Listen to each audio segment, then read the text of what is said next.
آئیے کتاب رحمت سورہ الکہف اٹھائیں۔ اللہ تعالیٰ نے ایک واقعہ بیان کیا ہے حضرت موسیٰ اور حضرت خضر علیہ السلام کا، کہ حضرت موسیٰ علیہ السلام عزم مصمم کر کے جب چلے تو اللہ فرماتا ہے کہ ہم نے حضرت موسیٰ علیہ السلام کو جس بندے کی نشانی بتائی تھی وہ بندہ ان کو وہاں مل گیا۔ سفید چادر اوڑھے حضرت خضر علیہ السلام وہاں لیٹے ہوئے تھے، تو یہ جا کے ان کے پاس کھڑے ہو گئے کہ حضرت میں آپ کی خدمت میں اس لیے آیا ہوں کہ اللہ نے آپ کو جو خصوصی علم عطا کیے ہیں میں ان کو سیکھنے کی غرض سے آپ کی چوکھٹ پہ آیا ہوں۔ کہا تم میرے ساتھ صبر نہیں کر پاؤ گے، معاملے مشکل ہیں، سفر دشوار ہے، منزل کٹھن ہے، اور میرے معاملات ایسے ہیں کہ تم اعتراض کرو گے اس کے بغیر تم رہ نہیں سکتے۔ حضرت موسیٰ علیہ السلام نے کہا اگر اللہ نے چاہا تو آپ دیکھیں گے میں صبر کروں گا اور آپ کے کسی حکم کی کسی کام کی میں نافرمانی نہیں کروں گا، کسی کام کا انکار نہیں کروں گا۔ کہا کہ اچھا شرط یہ ہے کہ جو میں کروں اس پر تم اعتراض نہیں کرو گے، سوال نہیں کرو گے، یہاں تک کہ میں خود ہی نہ بتاؤں۔ تو کہا کہ یہ شرط ٹھہری، میں کوئی بات نہیں کروں گا۔ فانطلقا، دونوں چل پڑے، دریا کے پار جانا تھا۔ جو کشتی کا مالک تھا، کشتی بان تھا، وہ حضرت خضر علیہ السلام کو جانتا تھا تو اس نے کرایہ بھی نہیں لیا، لیکن جب کشتی پر سوار ہوئے تو عصا مار کے حضرت خضر علیہ السلام نے کشتی کا ایک پھٹا توڑ دیا۔ تو بے ساختہ حضرت موسیٰ علیہ السلام نے کہا آپ نے پھٹا توڑ دیا، یہ سارے ڈوب جائیں؟ کہا میں نے کہا تھا نا تم میرے کاموں پہ صبر نہیں کر پاؤ گے۔ تو حضرت موسیٰ کو یاد آیا، کہا میں بھول گیا تھا، اس پر مواخذہ نہ کیجیے۔ پھر دونوں چل پڑے۔ بچے کھیل رہے تھے، ایک خوبصورت لڑکا وہ بھی بچوں میں کھیل رہا تھا۔ حضرت خضر آگے بڑھے اور اس کی گردن مروڑ دی، اس کو قتل کر دیا۔ صاحب شریعت تھے حضرت موسیٰ علیہ السلام، نہ رہ سکے، پھر بول پڑے ایک جان کو بغیر کسی جان کے بدلے میں قتل کر دیا، اس نے گوایا کیا تھا ہمارا؟ آپ نے بہت ہی جو ہے وہ غلط کام کیا، یہ کام اچھا نہیں کیا آپ نے۔ کہا میں نے کہا نہیں تھا کہ تم میرے ساتھ صبر نہیں کر پاؤ گے۔ کہا ایک موقع اور دے دیجئے، اب اگر میں نے کوئی اعتراض اٹھایا تو پھر دوبارہ مجھے آپ اپنی صحبت میں نہ رکھیے، عذر تمام ہو جائے گا۔ پھر دونوں چل پڑے، یہاں تک کہ ایک بستی میں دونوں آئے تو آپ نے بستی والوں سے کہا کہ ہم مہمان ہیں، آپ ہماری مہمان نوازی کیجیے، کھانا کھلائیے۔ تو انہوں نے انکار کر دیا، کہا کہ ہم تو آپ کو بلایا نہیں ہے، آپ خود آئے ہیں، آپ اپنے کھانے کا خود انتظام کیجیے۔ گزر رہے تھے گلی سے تو ایک دیوار گرنا چاہ رہی تھی، تو جلدی سے اس دیوار کو مرمت کر دیا۔ کہا حضرت ہم اگر چاہتے تو اس پہ اجر لے سکتے تھے، انہوں نے ہمیں کھانا تک نہیں دیا اور ہم ان کی دیواریں سیدھی کر رہے ہیں۔ کہا اب تمہاری میری جدائی ہو گئی، تم نے یہ بھی اعتراض کر دیا۔ تو انہیں یاد آیا کہ وہ یہ بھی اعتراض ہو گیا، اب میں تمہیں بتاتا ہوں کہ یہ 3 کام میں نے کیوں کیے۔ اللہ اکبر۔ اب سنیے، قرآن ہمیں بتاتا ہے کہ ظاہری علم بھی ہوتا ہے لیکن کوئی باطنی علم بھی ہوتا ہے۔ کہا وہ پہلی بات کشتی والی سنو، یہ 2 مسکین بچوں کی کشتی تھی، ان کے گھر کا چولہا اس کی کمائی سے جلتا تھا۔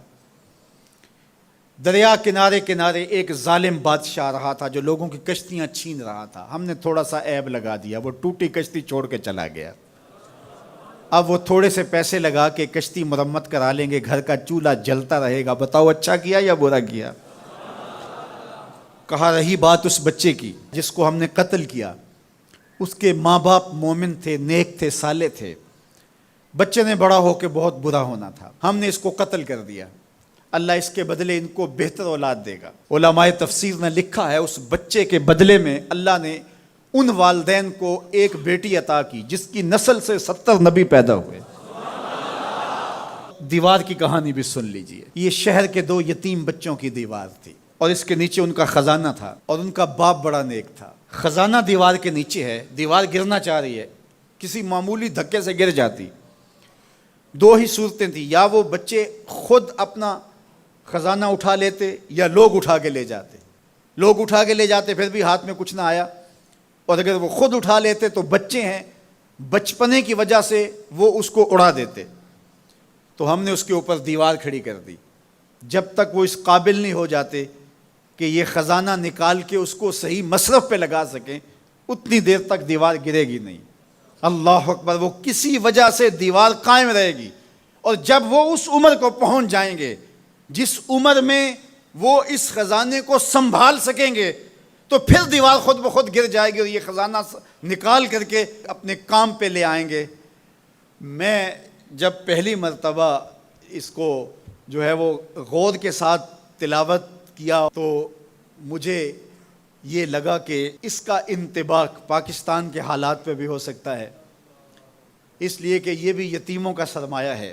کتنے یتیم روتے بلکتے رہ گئے اور ان کے سر سے جو ہے وہ سائے اٹھ گئے اس وطن کے لیے، لیکن میرے مالک نے اس ملک کے خزانوں پر گہرے پہاڑ اور بڑی بڑی دیواریں کھڑی کر دی ہیں۔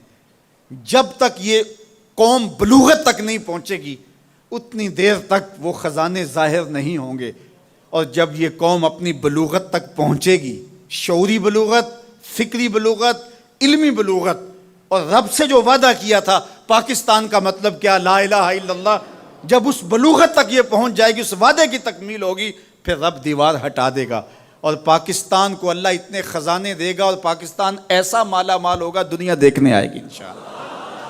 اس لیے رب نے دیواریں بنا کے رکھی۔ تمہارا باپ معین الدین چشتی بڑا نیک تھا، تمہارا باپ داتا گنج بخش علی حجویری بڑا نیک تھا، تمہارا باپ حضرت مجدد الف ثانی بڑا نیک تھا، ان کی وجہ سے میں دیواریں کھڑی کر رہا ہوں اور مضبوط حصار لگا رہا ہوں تمہارے خزانوں پر، اور وہ وقت آئے گا جب تم بلوغت کی عمر کو پہنچو گے دیواریں ہٹ جائے گی اور تمہارا وطن زمانے پہ مہکتے پھول کی طرح اور چمکتے ستاروں کی طرح اور روشن آفتاب کی طرح چمکتا اور مہکتا دکھائی دے گا، اور زمانہ پاکستان دیکھنے آئے گا، پاکستان دنیا کی قیادت کرے گا انشاءاللہ۔ تو کہا یہ تعویل ہے ان باتوں کی جو باتیں میرے رب نے مجھے بتائی، اور یہ میں نے اپنی مرضی سے نہیں کہیں، اور جو میں نے کیا اپنی مرضی سے نہیں کیا۔ تو یہ باطنی باتیں ہیں، شاید یہ باطنی باتوں کے جوش میں یہ بات بھی میں کر گیا۔ وہ کیا کسی نے کہا تھا کہ بھری محفل میں ایک راز کی بات کہہ دی، بڑا بے ادب ہوں سزا چاہتا ہوں۔